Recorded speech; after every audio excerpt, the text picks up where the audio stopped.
విషయాలు చెప్పింది మీరు గూగుల్ సెర్చ్ చేసుకోవచ్చు.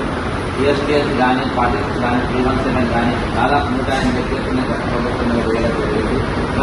ప్రభుత్వాన్ని ప్రశ్నించినందుకు నన్ను పార్టీకే సస్పెండ్ చేసి ఒక ఎమ్మెల్సీగా ప్రశ్నించడానికి వద్దు, దానికి ఇచ్చిన అర్హత నేను లేదనుకుంటా. నాకు ఒక 41కి ఎందుకు ఓటు చేస్తే నా నంబర్ 1 ఎందుకు ఓటు చేయాలని చెప్పేసి మీరు ఆలోచన చేయండి. ఒకవేళ మీరు మొదటి ప్రాధాన్యత వేయలేము, మీకంటే దగ్గర వేరే ఉన్నారు అనుకుంటే మీరు రెండో ప్రాధాన్యత ఒకటైనా నాకు వేయాలని చెప్పేసి కోరుకుంటున్నాను. Thank you all.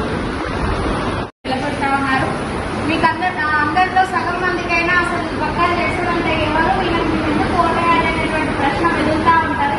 ఎందుకంటే రాజకీయ పార్టీల పక్షాన నిలబడేటువంటి వ్యక్తులు ఆల్రెడీ ఇక్కడ అందరికీ అనౌన్స్ అయి ఉన్నారు కాబట్టి తెలిసే ఉంటారు.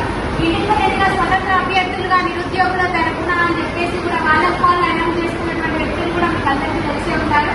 జడ్సన్ అన్న ఎవరు అనంటే దాదాపు కాంగ్రెస్ పార్టీలో 30 మంది పనిచేస్తున్నటువంటి వ్యక్తి.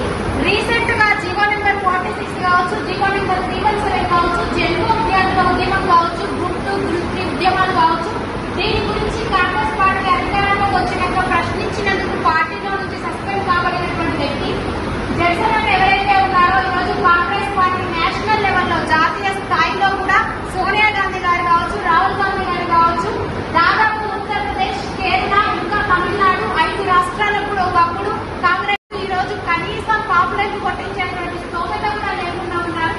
ఎందుకంటే కాళేశ్వరం అనేటువంటి పెద్ద స్కామ్ ఏదైతే జరిగిందో, మెగా కృష్ణారెడ్డి కొన్ని లక్షల కోట్లు దోచుకుంటున్నటువంటి ప్రాజెక్ట్ అని, దానిపైన కాంగ్రెస్ పార్టీ అధికారంలోకి వచ్చినాక అవన్నీ బయటపడితే అనుకున్నాం.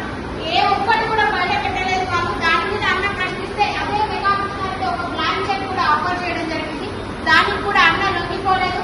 ఇదే మన కల్వకుంట్ల కవిత గారు కూడా షౌమీర్పేట్ ఫామ్ హౌస్ దాని మీద అవినీతి జరిగింది. అది కూడా అన్న ఫోటోలు తీసి బయట పెట్టడం జరిగింది. అప్పుడు కూడా బ్లాంక్ చెక్ ఆఫర్ చేశారు. అది కూడా అన్న లొంగిపోలేదు. ఈ రోజు ఉన్నటువంటి ప్రతిపక్ష పార్టీలు మెయిన్ గా ఉన్నటువంటి జాతీయ పార్టీలు అన్ని కూడా అన్నకు రెడ్ కార్పెట్ వేస్తున్నాయి. అయినా కూడా ఆయన ఎక్కడికి పోలేదు. ఇక్కడ మీ అందరికీ కూడా ఒక కామన్ పాయింట్ చెప్పాల్సింది ఏంటిది అంటే, ఈ రోజు ఏదో మన నిరుద్యోగుల్ని అడ్డు పెట్టుకొని చట్టసభలలోకి వెళ్లి రాజకీయంలోకి అరంగేట్రం చేసినటువంటి వ్యక్తి అయితే అన్న కాదు. ఆయనకు రాజకీయం 30 ఏళ్ల నుంచి తెలుసు.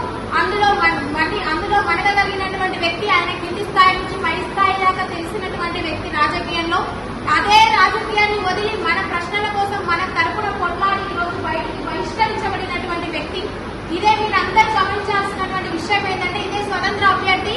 తెలంగాణ రాష్ట్రంలో నిరుద్యోగులందరికీ నేనే వాసన, తెలంగాణ రాష్ట్రంలో నిరుద్యోగుల తరపున నేనే పోరాడి అరెస్ట్ అయినటువంటి చెప్పుకుంటున్నటువంటి ఒక వ్యక్తి కూడా ఈరోజు నల్లగొండ, ఖమ్మం